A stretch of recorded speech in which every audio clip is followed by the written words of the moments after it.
Hi everyone, my name is Nathan Bryson. I'm curator of pipe organs here at Jim Whelan Boardwalk Hall in Atlantic City, New Jersey. And I'm Scott Banks, Membership and Events Coordinator for Historic Organ Restoration Committee. We're happy to welcome you today to a virtual tour of the largest pipe organ in the world. The organ was built from 1929 to 1932 by the Mid-Merlache Company of Merrick, Long Island. It boasts an incredible 449 ranks spread across 7 manuals and pedal with 33,112 pipes. Now you may ask why the world's largest pipe organ is in Atlantic City, New Jersey. Boardwalk Hall was originally built as the Atlantic City Convention Hall between 1927 and 1929. It was built as the world's first multi-use convention venue, but also to host live shows, so it had a multitude of purposes. The beauty of this space was its size and an unobstructed view to the stage. However, to fill the 5.5 million cubic feet of air, they needed an instrument capable of doing so, and that's the reason that this organ was built on the size and scale that it was. Now again, we boasted a lot of firsts here at Boardwalk Hall, not the least of which is the free-span arch that up until the St. Louis Arch, this was the largest free-span arch in the world, and that also gave us that unobstructed view. The organ only had 12 years at full functionality. After its completion in 1932, it did enjoy those 12 years, but in September of 1944, Atlantic City and the eastern seaboard were hit with the Great Atlantic Hurricane. The unseen part of this building is 4 stories beneath the ground level, and unfortunately those lower 4 levels were flooded with 15 million gallons of seawater. It did do a lot of damage to the organ's blower plant and its combination action. Then slowly, across the decades, more and more of the instrument fell silent through disuse and neglect, then was able to be restored for many years. The 33,112 pipes of the organ are located in 8 chambers around the room. The 2 largest chambers are the left and right stage chambers located on either side of the massive stage. There are 6 ancillary chambers located in the gallery and the ceilings around the hall. There are 4 chambers on the left of the stage. The left stage chamber houses the swell division, the unenclosed choir, string 1, swell choir, and pedal left divisions. 90 degrees to the left of that is the left forward chamber, which houses the 37 rank choir division.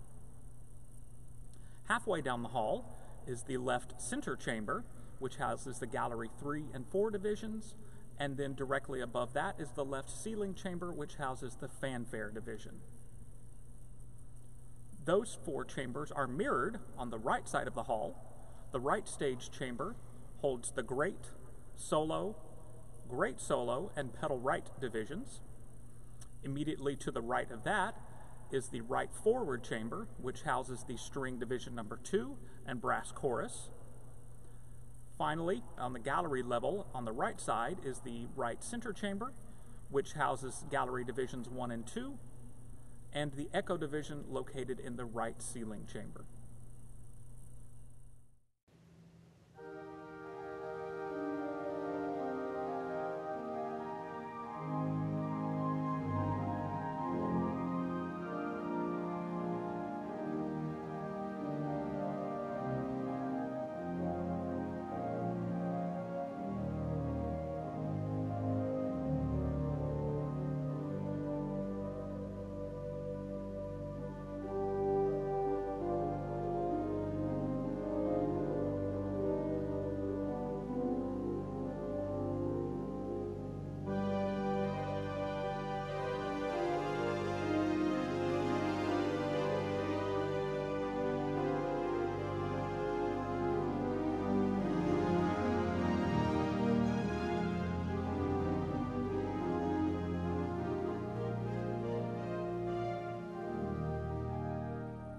Now at the base of the left stage chamber, we're standing next to another one of our world record holders here in the Mid-Merlache. This is the 32-foot contradiapason, one of 10 32-foot ranks in the organ. What sets this rank apart is 32-foot low C. These pipes were made out of 5/16 of an inch cold-rolled zinc, and they were cold-rolled on a machine used to roll steamship funnels. This single pipe weighs 2,300 pounds. Remember, all of these pipes are of a similar weight, just getting a little bit lighter with each consecutive pipe, and they have no vertical support more than keeping them vertical. The majority of that weight is all borne on the wind chest here. So the wind chest you see here is under over 20,000 pounds of downward force before we even apply wind pressure. As we move through the lowest level of the left stage chamber, we're primarily seeing pedal pipes that the organist plays with his or her feet.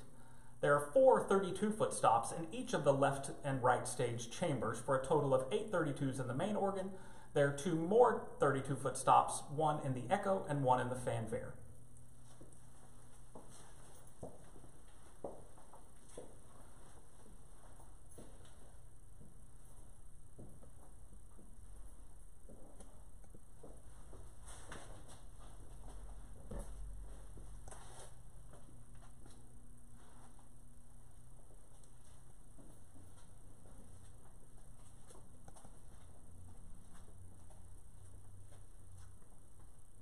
One of the crowning stops of the left stage chamber is the 16-foot pizzoun voiced on an incredible 50 inches of wind. As we move through this door, we're going into the swell division. The swell is the powerhouse of the left stage chamber, boasting an incredible 55 ranks of pipes.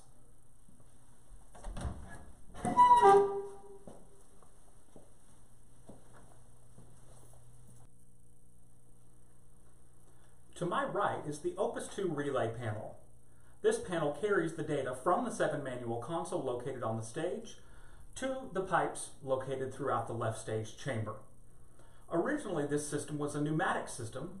Unfortunately, that had to be removed during the 1999 renovation.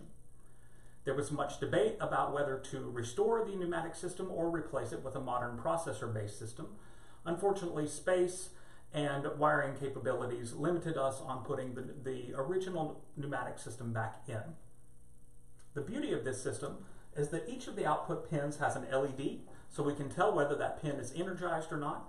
The entire chamber has been rewired with color-coded wire, so we can easily trace the wire here from the output pin to the pipes, which could be located 100 feet away.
Located in the left stage chamber is the string 1 division. All of these pipes are meant to imitate the sound of a string orchestra. This chamber boasts 20 ranks of pipes on 25 inches of wind.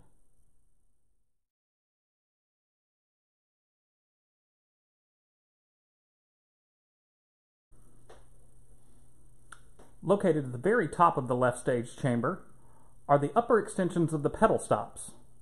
These stops are extended to 85 or 97 notes to be able to play from the grand choir and grand great keyboards, which are the 7-octave keyboards located on the first 2 manuals. Also located at the very top of the left stage chamber is the 7-rank pedal stentor sesquialter, voiced on 20 inches of wind. And I'm standing on top of the 32-foot bombard to give you a sense of scale of these massive pipes. The lowest of these pipes is 2 feet by 2 feet square and more than 30 feet in length.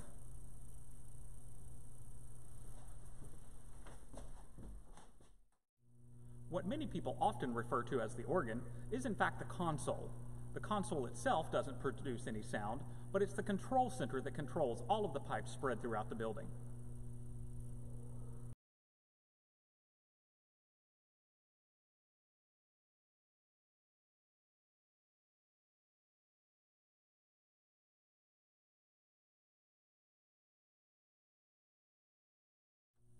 So why would the organ console have 7 manuals?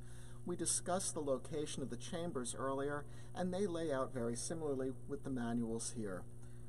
The choir manual is the division in the left forward chamber on the left side of the auditorium. The great and solo are in the right stage chamber. The swell is the left stage chamber.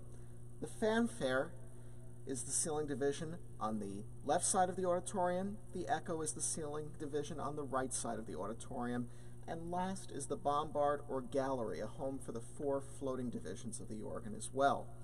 The bottom 2 manuals are also equipped with second touch, allowing a much different version of playing, very popular in theatrical playing of the time. The pedal is also equipped with second touch as well. Now, with 1,235 stop tabs on the organ, not having a combination action could be quite a challenge. And unfortunately, the combination action here was destroyed in the 1944 hurricane. We did work tirelessly to get that back up and operational, and in 2019, for the first time in 85 years since the system already had issues when it was built, the Mid-Merlache returned to having a combination action, allowing the organists to set multiple levels here now for the first time in its history.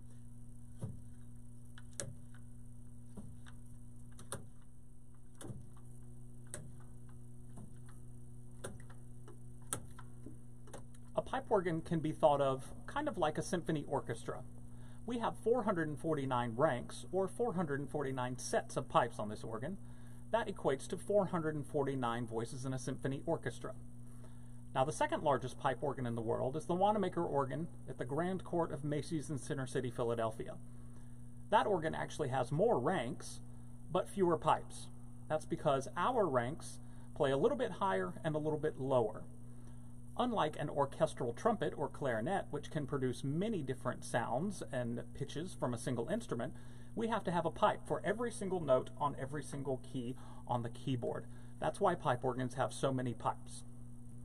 An organist has to not only be a keyboardist, but he or she also has to be the symphony conductor, telling which voices in the orchestra or which ranks of pipes to play by turning on and off the various stop tabs located on each side of the console.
We're standing now on the second level of the right stage chamber in the great division.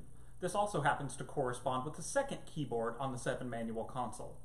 I'm surrounded by flue pipes, one of two basic types of pipes in a pipe organ. Flue pipes are basically glorified whistles. They are no moving parts. The air enters the pipe by a small hole in the toe, travels up the foot of the pipe to the mouth where a wind sheet is created. That wind sheet blows across the upper lip of a pipe. It's much the same action as a flute player blowing on the mouthpiece of a flute. So when I blow into the foot of this pipe, you get sound. I'm holding two pipes. One of them has been restored and one of them has not. This pipe is still in original condition, showing its original age with all of its clear coat and dirt and everything else on it. The other pipe has been restored. During the restoration process, we strip all of the original clear coating finish off. We clean and burnish the metal and then apply a new finish. Then we apply new stainless steel tuning slides. Now the tuning slide is used to determine the length of the pipe. The length of the pipe determines the pitch. So the longer the pipe, the lower the pitch. The shorter the pipe, the higher the pitch. So these tuning slides can be moved up or down to flatten or sharpen the pipe. The other types of pipes found in an organ are reed pipes. These pipes are made to imitate the tones of clarinets, oboes, trumpets, French horns, trombones, all manner of woodwind and brass instruments. Unlike an orchestral oboe or clarinet that would have a wooden or bamboo reed, those would break down far too quickly for our uses, so our reeds are actually made of brass. Inside the boot of each of these reeds is in fact a brass reed that vibrates, creating a buzzing tone. That buzzing tone is then amplified through a resonator, just like you would find on a trumpet or a French horn. That resonator can be made out of wood, it can be made out of metal. All depends on the type of sound the pipe maker wanted from the pipe. Located just behind me is the Grand Ophicleide. The Grand Ophicleide is the loudest organ stop in the world. When it was built, it was voiced on 100 inches of wind, twice what had ever been attempted previously. When the Guinness Book of World Records was here, they measured this stop at 138 decibels, which is in fact louder than a fighter jet. One of the many record holders on this instrument is the 64-foot Dulcian. We're one of only two pipe organs in the world that have a full-length 64-foot stop. The other is the Town Hall in Sydney, Australia. A 64-foot pipe speaks at 8 hertz per second, which is below the point of human hearing, so it's more like a sound that you feel rather than hear, kind of like a helicopter flying over, or as one of my organ builder friends called it, a tuned earthquake. Next to me is low C of the 64. This pipe is indeed 64 feet in length. However, the ceiling height of this chamber is only about 50 feet. So the pipe goes up 45 feet and then it's mitered over, and the resonator points directly out towards the audience. The end of the resonator is 30 inches by 30 inches square. The sound is produced here at the bottom of the pipe by a beater. These pipes work on the same principle as a foghorn, or if you've ever taken a wrapping paper roll and bopped the end of it and you get a thunking sound, that's what's happening here, just on a much larger and much grander scale.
the electrical switching portion of the instrument called the relays. These relays are used to transfer the information coming from the 7-manual console to the pipes throughout the organ. There are a very large number of wires coming into this room. There's a wire for each of the keys on all 7 keyboards and the pedal board, and a wire for each of the 1,235 stop tabs on the console. All of that information has to be deciphered and decoded and sent out to the roughly 9,600 pipes that are just in this chamber alone. Originally, there were 4 rooms like this located throughout the building. Now there are only 3. One of those had to be removed during the 1999 renovation, and it has since been replaced with a processor-based unit installed in 2016. However, all of this equipment I'm standing next to dates back to 1929 and is still in operation today. One of the things that makes troubleshooting in this area difficult is that each of these wires is exactly the same color. So if there's a broken wire between the switch here and the pipes that could be located 100 feet away, troubleshooting can be very difficult. The final stop on our tour is the pressurized keying relay room. 1 wire comes in for each note on the great and solo and pedal keyboards, and more than 100 wires leave the relay room. This is the largest known relay room of its type. The largest pipe organ in the world is undergoing an incredible restoration process. Currently, we have about 53% of the organ playing, 238 of the 449 rings. It's our goal over the next decade to completely restore this instrument and bring it back fully to life. And this is where we need your help. By visiting www.boardwalkorgans.org, you can become a sustaining member of the organization through either a small monthly donation or a one-time gift. Your funds contribute directly to the restoration of this American musical masterpiece.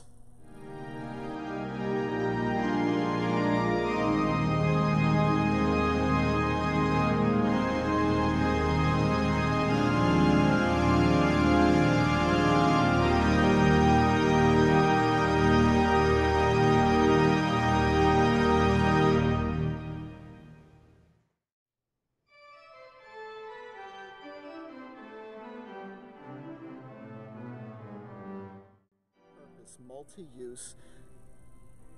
Screwed that up. All right. The 2 main chambers are to the left and right stage. The 33,112 pipes of the organ. Should I do the Vanna White? It's going to be a lot of video editing. Oh. Forgot string 3. Yeah. And I couldn't stop yet. What many people... That didn't make much sense. That didn't make sense either. Start that again. So the longer the pipe, how should I put that? So close.